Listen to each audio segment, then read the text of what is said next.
Did you know that there's a better alternative than spring aeration? Let's talk about it. We all see it. Everybody in the neighborhood pulling those plugs that look like little dog turds, and it's contagious. Everybody wants to get a jump on the springtime. However, there is a better alternative. The whole benefit to doing lawn aeration is to dethatch and to decompact compact soil. What if you don't have compact soil, but you have a lot of thatch?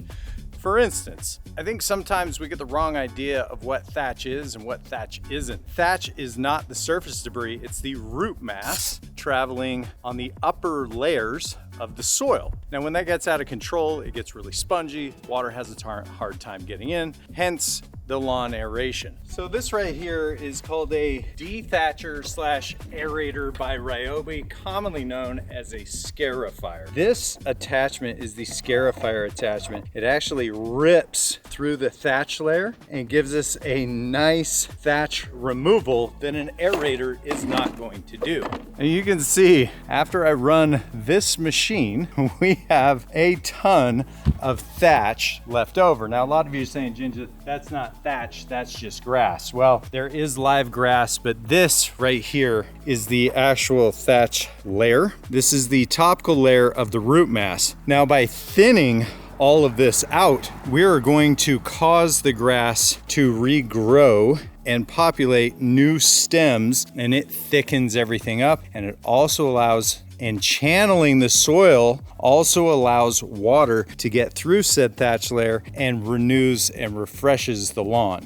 Now, what I do is I go over the lawn and I do one pass horizontally, one pass vertically, and I do that every spring and fall. And trust me when I say this, it removes the brown out of the lawn, makes everything look a lot greener, and with a fertilizer application, it'll pop and you'll be off to the races for a healthy spring start slaying that lawn. If we look at the Scarifier, you can really see how close each one of these individual prongs are, and they are going to be ripping into the ground. And once we crosshatch it, we're going to get these little squares that are about 2 by 2. And that's why an aerator can't compete. We're removing all this surface thatch and really doing something the aerator can't do.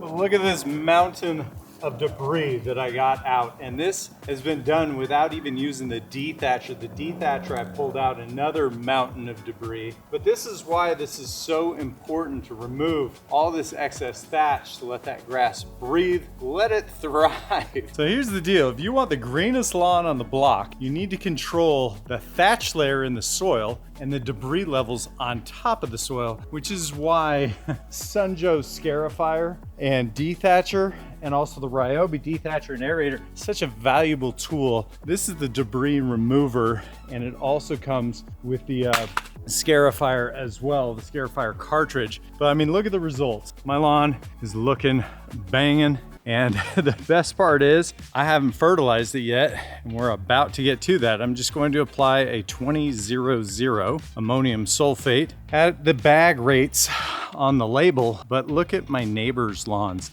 They're all still in dormancy, and this is normal for this time of the year. Nothing abnormal about this other than the way that I've been treating my lawn for the last couple of years. So this entire process took me about 20 minutes with the Scarifier. It's very, very fast, but I would highly recommend that you go over it with the dethatcher as well. Dethatcher has those fine-tooth tines on it. It'll really get on top of the soil. Now, it takes about 2 to 4 weeks for the grass to repair and to recover, depending on what grass you have. Now, this is great for your cool season grass types like Kentucky bluegrass, turf type tall fescue, and perennial ryegrass. I'd probably stray away from this process, especially if you have warm season grasses like St. Augustine grass, centipede grass, or any type of Bermuda, as the rooting structure is just not the same. Now, the Scarifier, since it digs those nice little slits, it's the perfect time to do an overseed if you've got seed on hand or if you've got some thin, sparse areas. Highly recommend it. Now, I want to make it very clear that there is a place for the lawn aerator, and that is removing plugs when the grass gets very compact. Now, the downside is the best thing to do after you do this is to remove the plugs and replace it with sand, which allows that oxygen to keep free flowing. It almost acts like sugar. The grass gets really hyper, it grows vigorously. So when we're leveling and smoothing out a lawn, that is a much better option to use rather than one of these machines. But again, aeration does have a time and a place, and that is for compact soils. Other than that, guys, if you have any questions, comments, or concerns, hit me up down in the comments down below. You know, I'd love to help you guys out. Next time, guys, Pest and Lawn Ginja. We're slaying lawns.